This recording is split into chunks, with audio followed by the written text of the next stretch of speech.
Ya, Assalamualaikum warahmatullahi wabarakatuh. Selamat malam teman-teman semua. Kami dari kelompok 4 akan coba mempresentasikan untuk konversi energi panas bumi yang kebetulan kami berdua dari kelompok 4. Yang pertama yaitu Imamuddin selaku operator dan selaku pemateri pada malam hari ini, dan juga saya sendiri yang bernama Rizky Gumelar.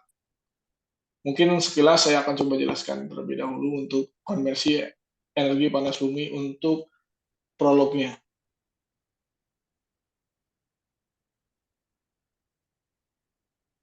Iya, pengertian panas bumi atau geotermal. Yang pertama yaitu panas bumi adalah sebuah bentuk energi yang terbarukan yang dapat dipergunakan sebagai pembangkit listrik. Sebagaimana kita tahu, di Indonesia juga sudah banyak penggunaan panas bumi ini yang dijadikan sebagai pembangkit tenaga listrik. Kemudian, energi panas bumi adalah energi yang diekstraksi dari panas yang tersimpan di dalam bumi. Energi panas bumi ini berasal dari aktivitas tektonik di dalam bumi yang terjadi sejak planet ini diciptakan. Panas ini juga berasal dari panas matahari yang diserap oleh permukaan bumi.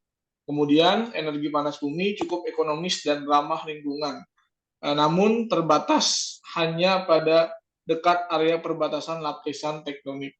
Jadi sebagaimana kita tahu, inti bumi itu memiliki aktivitas tektonik yang di dalamnya terdapat energi panas bumi yang semakin dalam. Ketika kita menggali ke dalam dasar inti bumi, maka panas itu akan kita dapatkan secara besar untuk kita manfaatkan sebagai energi panas bumi nantinya. Kemudian ada proses terbentuknya energi panas bumi dari atau geotermal yang biasa kita sebut. Yang pertama, energi panas bumi ini berasal dari aktivitas tektonik di dalam bumi yang terjadi sejak planet ini diciptakan. Panas ini juga berasal dari panas matahari yang diserap oleh permukaan bumi. Selain itu, sumber energi panas bumi ini diduga berasal dari beberapa fenomena. Yang pertama, adanya peluruhan elemen radioaktif di bawah permukaan bumi. Yang kedua, ada panas yang dilepaskan oleh logam-logam berat karena tenggelam ke dalam pusat bumi. Dan yang ketiga, yaitu ada efek elektromagnetik yang dipengaruhi oleh medan magnet bumi. Terbentuknya panas bumi sama halnya dengan prinsip memanaskan air, erat hubungan dengan arus konveksi. Air yang terdapat pada teko yang dimasak di atas kompor setelah panas air yang berubah menjadi uap air. Hal serupa juga terjadi pada pembentukan energi panas bumi. Air tanah yang terjebak di dalam batuan yang kedap dan terletak di atas dapur magma atau bahan yang panas karena kontak langsung dengan magma otomatis akan memanaskan air tanah yang terletak di atasnya sampai suhu yang cukup tinggi, kisaran 100 sampai 250 derajat Celcius, sehingga air tanah yang terpanaskan akan mengalami proses penguapan. Apabila terdapat rekahan atau sesar yang menghubungkan tempat terjebaknya air tanah yang dipanaskan tadi dengan permukaan, maka permukaan kita akan melihat manifestasi termal. Salah satu contoh yang sering kita jumpai adalah mata air panas. Selain itu ada solfatara, ada fulnarora, geyser yang merupakan contoh manifestasi termal yang lain. Begitu contoh dari hasil gerakan-gerakan tektonik yang menghasilkan energi panas bumi di dalam inti bumi. Kemudian Ya, adanya jenis-jenis energi panas bumi. Mungkin ini akan coba dijelaskan dan disampaikan oleh saudara Imam Budin. Kepada ya, Imam baik. Budin kami persilahkan. Berikut merupakan jenis-jenis energi panas bumi. Energi panas bumi ini terdapat di Indonesia dan dikelompokkan menjadi beberapa jenis. Yang pertama, energi panas bumi uap basah. Pemanfaatan energi panas bumi ini ideal bila panas bumi yang keluar dari perut bumi berupa uap kering, sehingga dapat digunakan langsung untuk menggerakkan turbin generator listrik. Namun, uap kering yang demikian ini jarang ditemukan termasuk di Indonesia dan pada umumnya uap yang keluar berupa uap basah yang mengandung sejumlah air yang harus dipisahkan terlebih dulu sebelum digunakan untuk menggerakkan turbin. Jenis sumber energi panas bumi dalam bentuk uap basah agar dapat dimanfaatkan maka terlebih dahulu harus dilakukan pemisahan terhadap kandungan airnya sebelum digunakan untuk menggerakkan turbin. Uap basah yang keluar dari perut bumi pada mulanya berupa air panas bertekanan tinggi yang pada saat menjelang permukaan bumi terpisah menjadi kira-kira 20% uap dan 80% air. Atas dasar ini, maka untuk dapat memanfaatkan jenis uap basah ini, diperlukan separator untuk memisahkan antara uap dan air. Uap yang telah dipisahkan dan air diteruskan ke turbin untuk merakam generator listrik. Sedangkan airnya disuntikan kembali ke dalam bumi untuk menjaga keseimbangan air dalam tanah.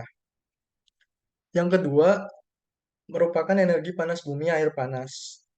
Air panas yang keluar dari perut bumi pada dasarnya berupa air asin panas yang disebut brine dan mengandung banyak mineral. Karena banyaknya kandungan mineral ini, maka air panas tidak dapat langsung digunakan sebab dapat menimbulkan penyumbatan pada pipa-pipa sistem pembangkit listrik. Untuk dapat memanfaatkan energi panas bumi jenis ini, digunakan sistem biner, atau biasa disebut dua buah sistem utama, yaitu wadah air panas sebagai sistem primernya dan sistem sekundernya berupa alat penukar panas heat exchanger yang akan menghasilkan uap untuk menggerakkan turbin. Energi panas bumi uap panas bersifat korosif sehingga biaya awal pemanfaatannya lebih besar dibandingkan dengan energi panas bumi lainnya. Yang ketiga yaitu energi panas bumi batuan panas. Energi panas bumi jenis ini merupakan energi berupa batuan panas yang ada dalam perut bumi terjadi ketika akibat berkontak dengan sumber panas bumi magma. Energi panas bumi ini harus diambil sendiri dengan cara menyuntikkan air ke dalam batuan panas dan dibiarkan menjadi uap panas. Kemudian diusahakan untuk dapat diambil kembali sebagai uap panas untuk menggerakkan turbin. Sumber batuan panas pada umumnya terletak jauh di dalam perut bumi, sehingga untuk memanfaatkannya perlu teknik pengobaran khusus yang memerlukan biaya cukup tinggi. Dari ketiga jenis energi panas yang disebutkan terdapat di Indonesia, energi panas bumi uap basah merupakan yang sangat ya termasuk yang memerlukan biaya yang cukup relatif tidak mahal seperti energi panas bumi air panas dan energi bumi batuan panas.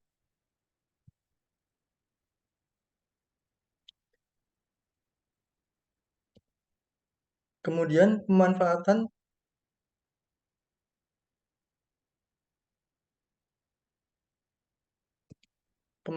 energi panas bumi. Memanfaatkan panas untuk bumi. Yang pertama, memanfaatkan panas untuk bekerja. Maksudnya adalah sumber air panas geotermal dekat permukaan. Air panas itu dapat langsung dipipakan ke tempat yang membutuhkan panas. Ini adalah salah satu cara geotermal digunakan untuk air panas, untuk menghangatkan rumah kaca, dan bahkan mencairkan salju di jalan. Bahkan di tempat di mana penyimpanan panas bumi tidak mudah diakses, pompa pemanas tanah dapat membawa kehangatan ke permukaan dan ke dalam gedung. Cara ini bekerja di mana saja karena temperatur di bawah tanah tetap konstan selama tahunan. Sistem yang sama dapat digunakan untuk menghangatkan gedung di musim dingin dan mendinginkan gedung di musim panas.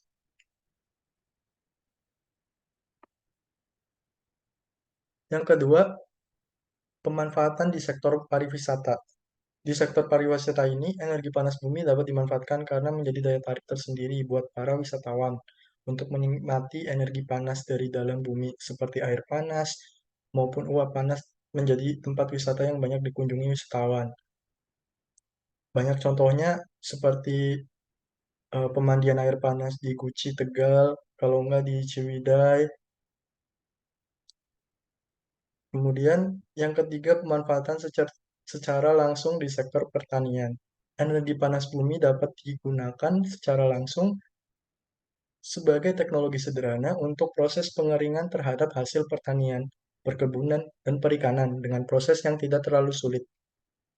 Air panas yang berasal dari mata air panas atau sumur produksi panas bumi pada suhu yang cukup tinggi dialirkan melalui suatu heat exchanger yang Kemudian memanaskan ruangan pengering yang dibuat khusus untuk pengeringan hasil pertanian. Yang berikut tadi saya jelaskan mengenai pemanfaatan energi panas bumi. Kemudian pembangkit listrik tenaga panas bumi. Berdasarkan data Kementerian ESDM, potensi panas bumi di dunia ini yang bisa dimanfaatkan untuk sumber listrik mencapai 113 gigawatt, di mana 40%-nya dimiliki oleh Indonesia, yaitu sebesar 28 gigawatt. Akan tetapi energi panas bumi yang dimanfaatkan di Indonesia baru hanya 4% dari total yang tersedia. Pemanfaatan energi panas bumi untuk pembangkit listrik secara garis besar dilakukan dengan cara melihat resource dari panas bumi tersebut. Apabila suatu daerah memiliki panas bumi yang mengeluarkan uap air atau steam, maka steam tersebut langsung dapat digunakan. Steam tersebut secara langsung diarahkan menuju turbin membangkit listrik untuk menghasilkan energi listrik. Setelah selesai, steam tersebut diarahkan menuju kondenser, sehingga steam tersebut terkondensasi menjadi air. Air ini selanjutnya di-recycle untuk menjadi uap lagi secara alami. Namun, bila panas bumi itu penghasil air panas, maka air panas tersebut harus diubah terlebih dahulu menjadi uap air. Proses perubahan ini membutuhkan peralatan yang disebut dengan heat exchanger, di mana air panas ini dialirkan menuju heat exchanger sehingga terbentuk uap air. Pembangkit yang digunakan untuk mengkonversi fluida geotermal menjadi tenaga listrik secara umum mempunyai komponen yang sama dengan power plant lain yang bukan berbasis geotermal, yaitu terdiri dari generator, turbin sebagai penggerak generator, heat exchanger, chiller, pompa, dan sebagainya.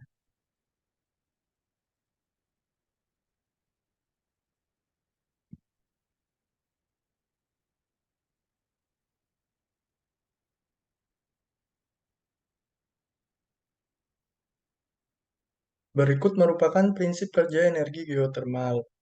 Pada gambar di samping merupakan skema konversi energi geotermal menjadi tenaga listrik. Apabila fluida di kepala sumur berupa fase uap, maka uap tersebut dapat dialirkan langsung ke turbin. Dan kemudian turbin akan mengubah energi panas menjadi energi gerak yang akan memutar generator sehingga dapat menghasilkan energi listrik. Tapi apabila fluida panas bumi keluar dari kepala sumur sebagai campuran fluida dua fase, fase uap dan fase cair, maka terlebih dahulu dilakukan proses pemisahan pada fluida. Hal ini dikemungkinkan dengan melewatkan fluida ke dalam separator, sehingga fase uap akan terpisahkan dari fase cairnya. Fraksi uap yang dihasilkan dari separator inilah yang kemudian dialirkan ke turbin. Ya, pada gambar di samping juga cukup jelas ya, seperti penjelasannya. Ini merupakan sumber panas bumi, kemudian ini tangki, kepala sumur, kemudian ini separator, dan ini aliran air yang ini titik-titik putih merupakan uap, dan airnya akan mengalir ke tangki lagi, sedangkan uapnya akan mengalir ke arah turbin, uap kering maksudnya akan mengalir ke arah turbin untuk menggerakkan turbin, dan kemudian generator dan menghasilkan energi listrik.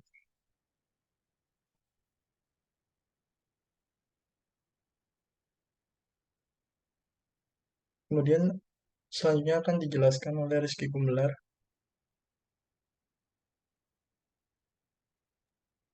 Oke, terima kasih Mas Imam. Kemudian akan coba saya lanjutkan. Untuk saat ini terdapat 3 teknologi panas bumi yang digunakan untuk mengkonversi panas bumi menjadi energi listrik. Yaitu yang pertama adanya dry steam power plant, yaitu pembangkit tipe ini adalah yang pertama kali ada. Pada tipe ini uap panas steam langsung diarahkan ke turbin dan mengaktifkan generator untuk bekerja menghasilkan listrik. Sisa panas yang datang dari production well dialirkan kembali ke dalam reservoir melalui injection well. Pembangkit tipe tertua ini pertama kali digunakan di Lardello, Italia pada 1904, di mana saat ini masih berfungsi dengan baik di Amerika Serikat pun dry system power ini masih digunakan seperti yang ada di Gayson, California Utara. Kemudian yang nomor 2, yaitu adanya flash steam power plant, yaitu panas bumi yang berupa fluida, misalnya air panas alam, hot spring di atas suhu 1750 derajat Celcius dapat digunakan sebagai sumber pembangkit flash steam power plant. Fluida panas tersebut dialirkan ke dalam tangki flash yang tekanannya lebih rendah sehingga menjadi uap panas secara cepat. Uap panas yang disebut dengan flash inilah yang menggerakkan turbin untuk mengaktifkan generator yang kemudian menghasilkan listrik. Sisa panas yang tidak terpakai masuk kembali ke reservoir melalui injection well. Contoh dari flash steam power plant adalah Coal Energy Navy One Flash Geothermal Power Plant di Cape Coso Geothermal Field, California, USA. Kemudian yang nomor 3, yaitu Binary Cycle Power Plant, atau biasa kita singkat BCPP, yaitu Binary Cycle Power Plant menggunakan teknologi yang berbeda dengan kedua teknologi sebelumnya, yaitu Dry Steam dan Flash Steam. Pada BCPP ini, air panas atau uap panas yang berasal dari sumber produksi atau production well tidak pernah menyentuh turbin. Air panas bumi digunakan untuk memanaskan apa yang disebut dengan working fluid pada heat exchange. Working fluid kemudian menjadi panas dan menghasilkan uap berupa flash. Uap yang dihasilkan di heat exchanger tadi lalu dialirkan untuk memutar turbin dan melanjutkan menggerakkan generator untuk menghasilkan sumber daya listrik. Uap panas yang dihasilkan di heat exchanger inilah yang disebut sebagai secondary binary fluid atau binary cycle power plant ini sebetulnya merupakan sistem tertutup. Jadi tidak ada yang dilepas ke atmosfer. Keunggulan dari BCPP ini ialah dapat dioperasikan pada suhu rendah yaitu 90 sampai 1750 derajat Celcius. Contoh penerapan teknologi tipe BCPP ini ada di Mammoth Pacific Binary Geothermal Power Plant di Casa Diablo Geothermal Field, USA. Kemudian ini adalah keunggulan energi panas bumi geothermal. Kami mengklasifikasinya menjadi 3, yaitu nomor pertama adalah panas bumi geothermal energi yang merupakan salah satu sumber energi paling bersih, jauh lebih bersih dari sumber energi fosil yang menimbulkan polusi atau emisi gas rumah kaca. Kemudian yang nomor 2, yaitu geothermal merupakan jenis energi terbarukan yang relatif tidak akan habis. Sumber energi ini terus-menerus aktif akibat peluruhan radioaktif mineral. Kemudian yang terakhir yaitu panas bumi geothermal energi dibandingkan dengan energi alternatif lainnya seperti tenaga surya dan angin bersifat konstan sepanjang musim. Di samping itu, energi listrik yang dihasilkan dari geothermal tidak memerlukan solusi penyimpanan energi atau energi storage karena dapat dihasilkan sepanjang waktu dan akan berkesinambungan, tidak ditentukan oleh cuaca ataupun lain sebagainya. Kemudian kekurangannya energi geothermal yaitu biaya modal yang cukup tinggi. Untuk membangun pembangkit listrik geothermal memerlukan biaya yang besar, terutama pada eksploitasi dan pengeboran. Karena yang sebagaimana kita tahu, untuk mendapatkan hasil suhu yang maksimal itu memerlukan pengeboran yang cukup dalam, sehingga kita dapat memaksimalkan energi panas bumi tersebut. Kemudian yang nomor 2 yaitu pembangkit listrik tenaga panas bumi hanya dapat dibangun di sekitar lempeng tektonik di mana temperatur tinggi dari sumber panas bumi tersedia di dekat permukaan. Kemudian yang nomor 3, pembangunan pembangkit listrik geothermal diduga dapat mempengaruhi kestabilan tanah di area sekitarnya. Karena tadi untuk mendapatkan hasil panas yang maksimal, kita memerlukan pengeboran yang cukup dalam, sehingga bisa mempengaruhi kestabilan tanah di area sekitar pengeboran tersebut. Oke, mungkin itu yang dapat kami jelaskan. Kurang lebihnya untuk kesimpulan pada malam hari ini, energi pemanfaatan panas bumi di Indonesia khususnya itu sangat berpotensi sangat besar. Dikarenakan apa? Sebagaimana kita tahu, letak geografis dari Indonesia sendiri ada di Ring of Power atau Ring of Fire, Ring of Fire di mana kita Indonesia tersendiri terletak di cincin lingkaran api yang mana saling terhubung antara Gunung Merapi satu dengan yang lainnya, sehingga kita mengetahui akan adanya potensi panas bumi yang sangat besar yang tersimpan di bawah tanah Indonesia ini. Akan tetapi, kita masih belum bisa memanfaatkannya secara efisien dan secara maksimal dikarenakan banyak faktor yang memengaruhi pemanfaatan tersebut. Akan tetapi dari Indonesia sendiri kita akan terus sebagaimana dikutipkan sebelum ini ada pemerintah yang sudah memaksimalkan atau memaksimalkan energi panas bumi ini menjadi energi yang terbarukan dan sebagaimana kita tahu energi panas bumi ini tidak akan ada habis dan tidak akan adanya uh, penundaan ataupun tidak menggunakan storage saving. Jadi apabila energi panas bumi ini semakin dikembangkan, maka Indonesia akan semakin maju untuk kedepannya dan tidak ketergantungan dengan energi yang tidak dapat diperbarui. Mungkin itu saja yang dapat kami sampaikan, kurang lebihnya mohon maaf. Apabila ada pertanyaan, mungkin nanti akan dirangkum dulu di grup, mungkin nanti akan coba kita jawab dan kita bahas satu persatu. Mungkin itu saja yang dapat kami sampaikan. Mas Imam ada tambahan, silahkan. Cukup. Ya, cukup kami akhiri untuk presentasi pada malam hari ini. Kurang lebihnya mohon maaf. Wassalamualaikum warahmatullahi wabarakatuh. Waalaikumsalam warahmatullahi wabarakatuh.